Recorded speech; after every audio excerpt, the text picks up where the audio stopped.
Hi there. Thank you so much for signing up for the webinar. I'm sending the details to your inbox right now so you know how to join once the webinar starts. But before you check that out, I wanted to share something special with you that has to do with this question. When it comes to treating children with language disorders in the school setting, should I be pushing in or pulling out?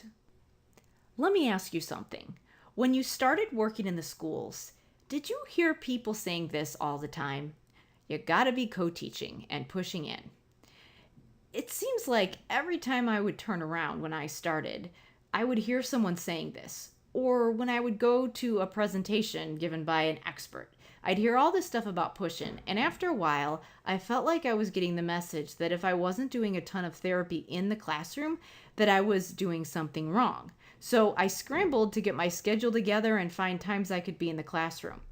And then I thought, okay, I'm all set. I'm pushing in now. And I don't know about you, but when I started doing this, I felt like, okay, I'm here, I'm pushing in. Now what? What am I supposed to be doing in here?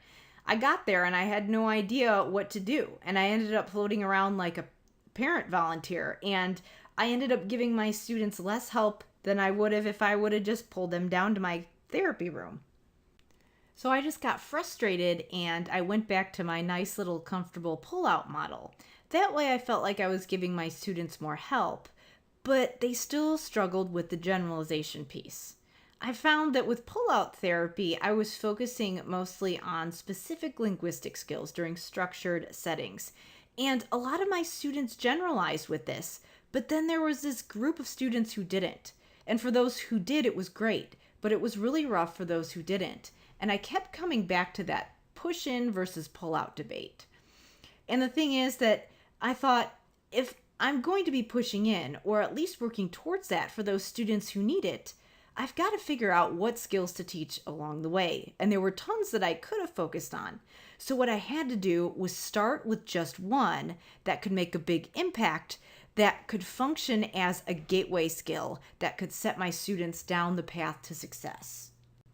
Of course, if you follow my work, you know that one of the gateway skills that I've shared is vocabulary because it has a huge impact on academic success. But when it comes to bridging that gap and using language in context, for some students, we need to take it a step further. And a huge predictor of academic success is narrative language skills. And if you're trying to get your students to generalize and you want to find that one skill that will help you to start getting into the classroom and that will give you a specific protocol once you get there, this is where to start. Sure, there are other important skills that you could target when you go into the classroom, but with narratives, you can start small with a specific protocol in your therapy room. So you can actually start working on generalization before you even get into the classroom. And this alone, just adding this element to your therapy in your room, can bridge that gap for some students. Some might need you to take it a step further and actually get into the classroom. But this gives you a process for doing this. And this can help you make that transition so that you don't show up when you do try to start co-teaching and feel like you don't know what to do when you get there. The key factor here is figuring out how to go from those more structured tasks that target specific linguistic skills to more functional tasks that may be more suitable for classroom-based therapy. And ultimately, you want to figure out what your student is lacking so that you can figure out what they need. Because some kids need work on microstructure elements. And this is what I'm going to cover in the webinar. That includes specific language skills like vocabulary, semantics, syntax, and grammar. But when we're talking about narrative language, we also need to consider macrostructure, which is the overall cohesion and organization of the story. Some kids can pick up on this once you work on microstructure, but other kids need you to take it a step further, and they need direct instruction on narratives to improve that macro structure. So this is why some of my kids were generalizing after just pull-out therapy with me, and some weren't. So when I found that happy medium, I finally figured out how to give the students who needed both the intensive work they needed. So they actually started to generalize when some of them were stuck. Because ultimately, some kids might need work on just one or the other, and some kids might need work on both.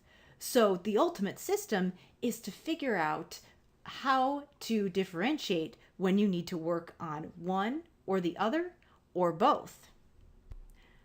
I had an aha moment and finally started making breakthroughs when I realized that it's not just about pushing in and pulling out for the sake of saying you're doing it. It's really about giving your students the right skills and the right contexts. And if you know how to do that, you'll be able to figure out when you should be in your therapy room and when you should be in the classroom and what you should be doing in both places. And because this can be so challenging for us with our crazy schedules and caseloads, I want to help you out. So that's why on the webinar, I'm going to talk about the essential microstructure elements. So vocabulary, syntax, and grammar. But right now, I want to show you something that will help you nail macrostructure. So you'll know how to build the narrative language skills your students need to succeed in school. But before I do that, can I ask you something? What if you had a roadmap for building narrative skills that would help bridge that gap to generalization? Do you think that you could make some amazing breakthroughs with your students? And what if you had a system that would work, even if you couldn't always be pushing in? I've got something for you that will help you do just that. It's called The Art and Science of Narrative Language, and it's a self-led online course for SLPs, and it has 3.5 hours of video training that will show you how to evaluate and treat narrative language skills, including specific step-by-step protocols and frameworks that you can print out and use right away. So in addition to the course video trainings, it also comes with these protocols and cheat sheets that you can print out, including one that outlines hallmark characteristics of narratives for kids with speech and language impairments, macro and microstructure elements that you need to know to deliver effective treatment, a developmental hierarchy of pre-episodic and episodic sequences that will show you the progress of narrative language from preschool on up, so you know what the typical progression is and you know what to expect at certain ages for narrative language. You'll also get the Guide to Contextualized Language Intervention that is a specific evidence-based treatment protocol for teaching your students narratives. So you'll know exactly how to introduce this in therapy. Plus, you'll get the story grammar scaffolding system and scaffolding for narrative language cheat sheet, which outlines how you can support your students if they struggle along the way. In the course video modules, you'll learn the science, which is the first module where I'll talk about research that shows how powerful narrative language is and what students may need direct intervention on this skill. In the second module, I'll talk about the essential elements of evaluation, where you'll learn the components of a good story, and I'll give you steps for evaluating narratives, including what norm reference tools you have available and what tools you have that you can use to monitor your students' progress. And in the last module, you'll learn the art of effective treatment, including a specific protocol for working on narrative language with your students that you can use whether you are delivering one-on-one therapy, small group sessions, or if you are wanting to be in the classroom. And you'll also learn the scaffolding system with specific research-based techniques for helping your students along and ensuring they're successful. And I'll follow that up with a lesson on how to write goals. The Art and Science of Narrative Language is 100% online. So that means you can watch your video trainings whenever you want. And you have lifetime access if you sign up. So that means that if you wanted to rewatch this again after you go through the trainings, or if you wanted to wait and take the training a little bit later, you can do that as well. There's no timeline for this, so you can literally go through the course at your own pace. If you decided to sign up, you'd get your login credentials sent to you right away for instant access to the course. And again, that includes the video training and a complete set of protocols and cheat sheets to help you implement the lessons. So you'll get over $200 worth of value. The course is normally $97, but for you, since you've taken the time to sign up for my webinar, I'm going to offer it to you for just $37 today. This is a unique web page that I'm sending you to because you're part of the exclusive group who's signed up for the webinar, so it's not going to last forever.